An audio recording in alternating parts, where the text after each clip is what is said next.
It, well, as far as my diagnosis, it started just like most other diabetes diagnosis stories. I started having the symptoms of diabetes, the constant thirst, frequent urination, um, lethargic, just rapid weight loss. And so it basically just got to the point to where, honestly, I didn't really understand what was going on with my body at the time. It had just turned out that my roommate at the time had set up an appointment with me for a urologist because I had been, just having the frequent urination. And so he thought I may have been having, possibly some kidney issues, things of that nature. And so it was at the urologist, he diagnosed me as being type 1. And then I just went right into the hospital for a week for treatment and training. The training itself or the education wasn't really much. Like I said, it was just a week. I don't, I'm pretty sure I didn't have a diabetes educator at the time, no nutritionist, anything of that nature. It was just basically a lot of documents, booklets, or whatever, and very little time spent with me as far as showing me more about the condition that I had. This was the late 80s, maybe 88, 89 when I was diagnosed. And it just got to the point that I really didn't have a community until the mid 2000s, once social media really became a part of, I guess, my life in a sense, because up until that point, I hadn't met anyone that had diabetes or had known anyone.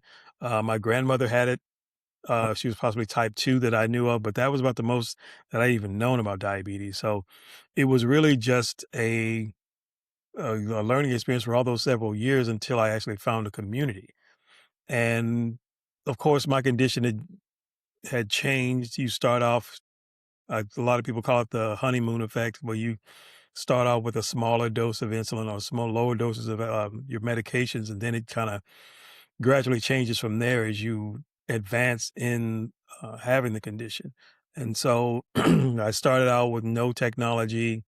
Now I'm using current technologies, CGMs, pumps, things of that nature. So most of that, like I said, I didn't get introduced to that until the mid 2000s.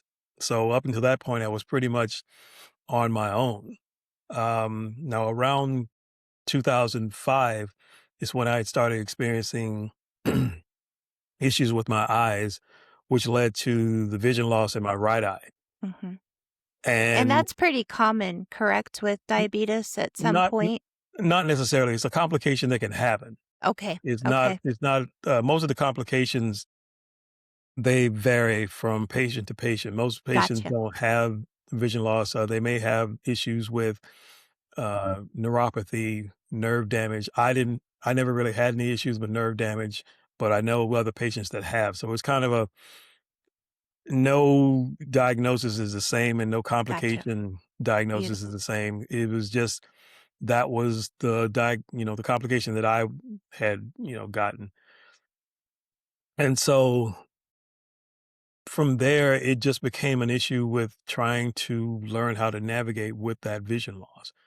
And I was still able to drive, still able to work, but having to navigate your way through things such as FMLA or your short-term disability, all of those things, those just came, it was basically on the job training, so to speak, throughout the years. So I think with my diagnosis happening so early in life at a time where there wasn't a lot of, where there was hardly any technology at the time, Mhm. mine was a different case. And I'm not alone as far as folks living with type 1 diabetes over 30 years. I mean, I know a friend of mine has had it for over 46 years. Wow. Um, so of course he's a little older than I am, but he basically started out the same way, little to no technology. But it was just something we had to grow into and live through and get to that point to where we can take care of ourselves with, the technology and with the community that we've discovered throughout the years.